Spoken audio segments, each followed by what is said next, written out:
Hi guys, welcome back to my channel. My name is Lexi and happy September.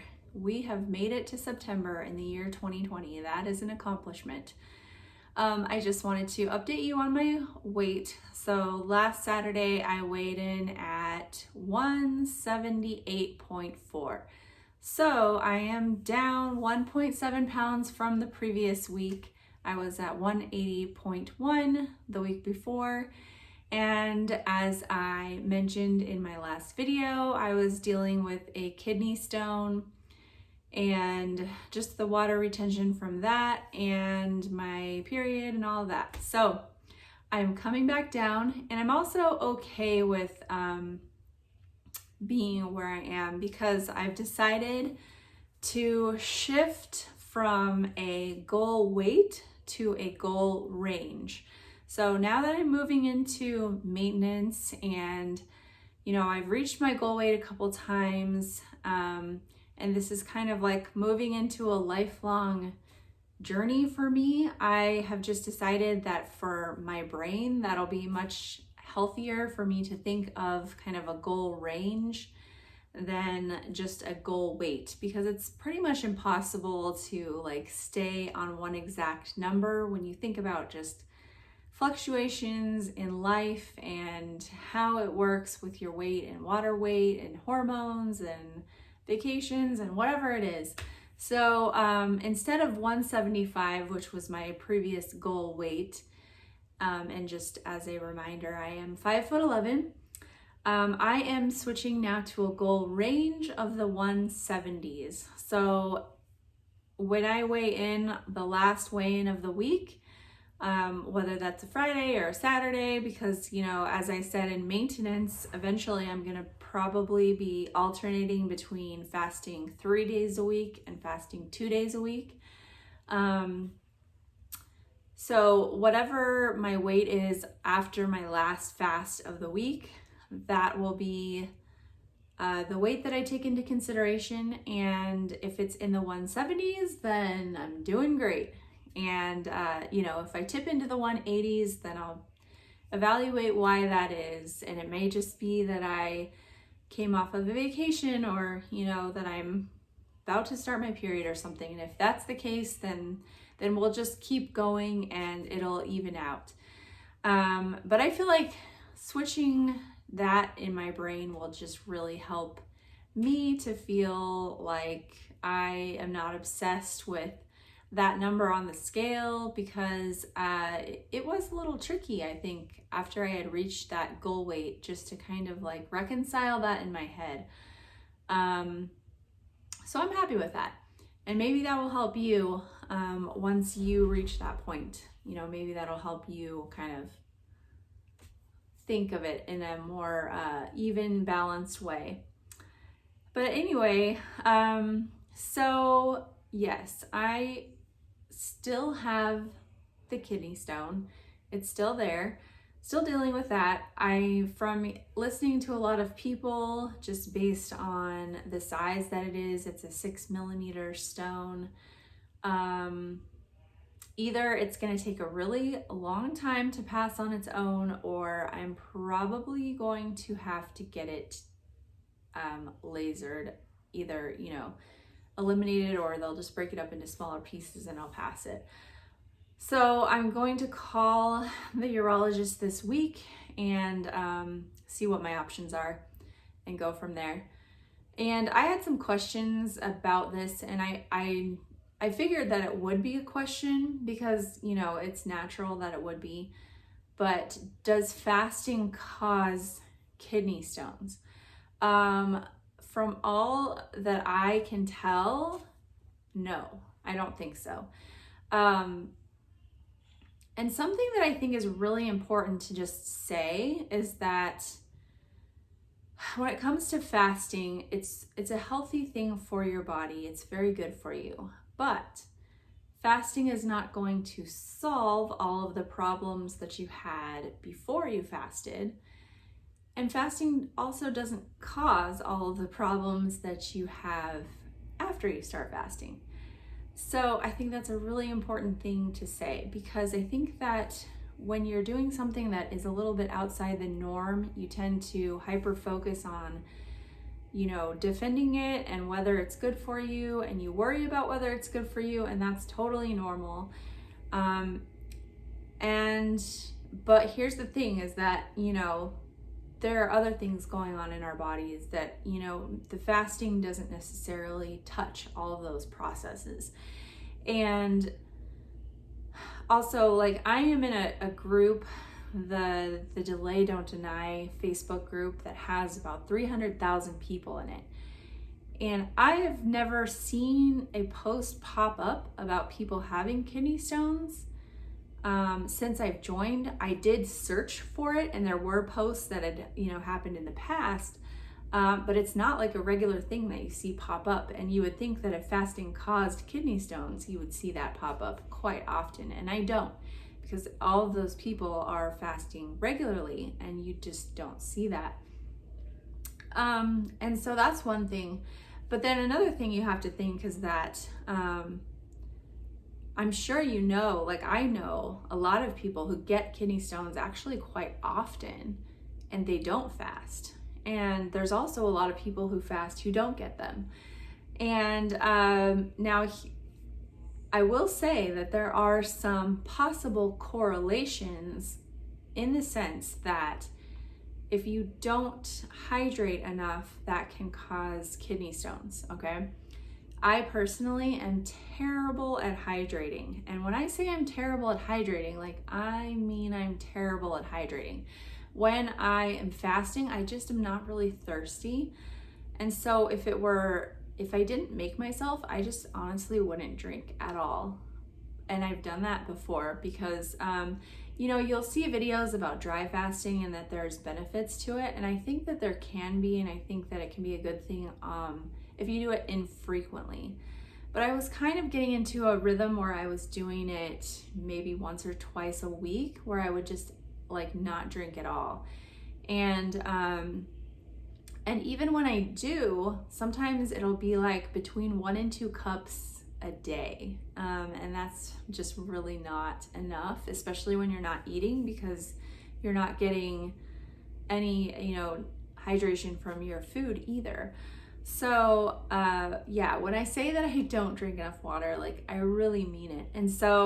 And you can drink too much water. It is possible to overhydrate, because then you throw off your electrolyte balance. So for me now, I'm just like focusing more on drinking like more frequently throughout the day when I'm fasting.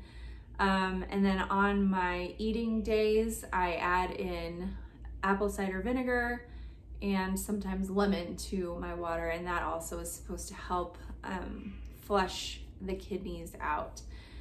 Another thing is that nuts can be a contributing factor, and I always break my fast with nuts. So I eat nuts regularly, but I also wouldn't say that I eat nuts like crazy. And the other thing is that calcium supplements can contribute. But calcium in your food is supposed to help. So it's kind of confusing. So then the question is like, am I gonna stop eating nuts? No, I'm not. And the thing is that I feel like if I were to continually get kidney stones, then I would know that there's something I need to change. But if it's just this one time, then, you know, it's hard to know what happened or what caused it. And I don't necessarily want to change the things that, you know, that are good in my diet that I enjoy. Oh, and about the calcium supplement. So I take a magnesium supplement called Natural Calm. It's like a drink, and I sometimes get the one that has added calcium. So I think from now on, I will not get the one that has added calcium, because I know I get enough calcium in my diet anyway, so I don't actually need a calcium supplement. But those are just some things to consider that kind of somewhat correlate to fasting, but have nothing to do with fasting itself. So I feel like it's fine. The other thing I wanted to talk about was just dealing with temptations, because when you're fasting, you're gonna have these temptations come up. And sometimes it's not a big deal. Honestly, I've been fasting for, 11 months now, and some days are just a breeze. Like they just go without any incident at all. And I feel like, I've got this. I have this iron will. It's all good. But then there's days like Friday, and if you are following me on Instagram, then you already saw this, but it was the afternoon and I was making cupcakes for my son's best friend.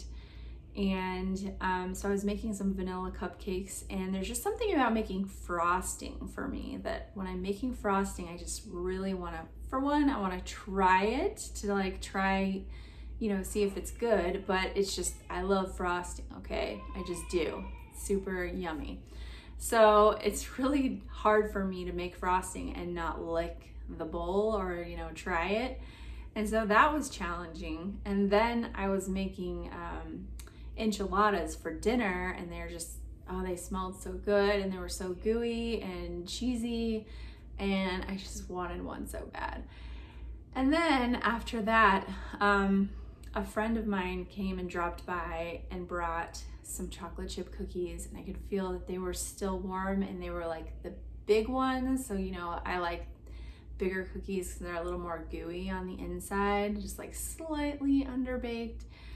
And oh man, that was hard. I really wanted to have one. So yes, do I still get tempted? I sure do.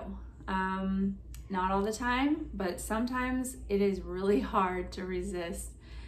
Now, what I should have done when my friend brought me the cookies was I should have put them in the freezer, because that is a really good just thing to do, because it takes it, puts it away out of sight. And I think that when things are frozen, they just retain more of their freshness when you, defrost them, than if you just let them sit out at room temperature. They kind of get a little more stale faster. They were still really good the next day though, like really, really good. And I actually ate more of those than I should have.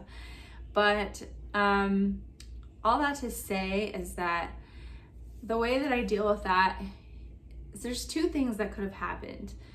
One is that I stayed strong, which I did, and I'm glad I did, because in the past when I have made a decision that, if you watched my previous video about when I had that modified fast where I ate the pizza, it was fine, but it didn't do anything for me, There has never been a time where I've, ate something that I didn't necessarily want to, that it made my life better. So knowing that is important, just to know that, if you do it, you get over it. But it's not going to add to your life at all. I would say that there are some times where it could. I think that if you had a social situation where, you were connecting over something, that could be more worth it.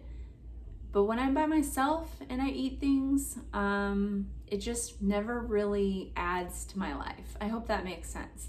But then the other thing is that had I caved in and eaten the frosting or the enchiladas or the cookie or all of the above, then the next day would be a new day. And it wouldn't mean that I was a bad person or that I had failed my whole life or that I could never be a successful faster or anything like that. Because, sometimes we make these choices and they may not add to our lives or do anything for us, but they're just a choice, and then you make a different choice the next time and you decide whether that choice benefited you or not. And I think that is really the key difference between making this a lifestyle and making it a temporary diet, is that you can't mess up your whole life just from one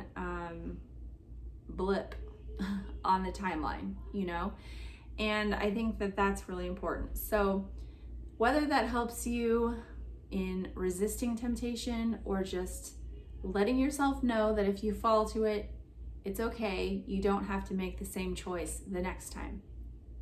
That's the only reason why I wanted to mention that. And I'll probably continue to share stories like that, because as they come up, I know that they will come up for you, and they come up for everyone, because every day is different. Every moment is different. And even when you have created really good, strong habits, sometimes those things will come up. They just do. So I hope you guys are doing well. I hope your fasting is going well. And let me know as usual if you have any questions. And I will see you next time. Thanks. Bye-bye.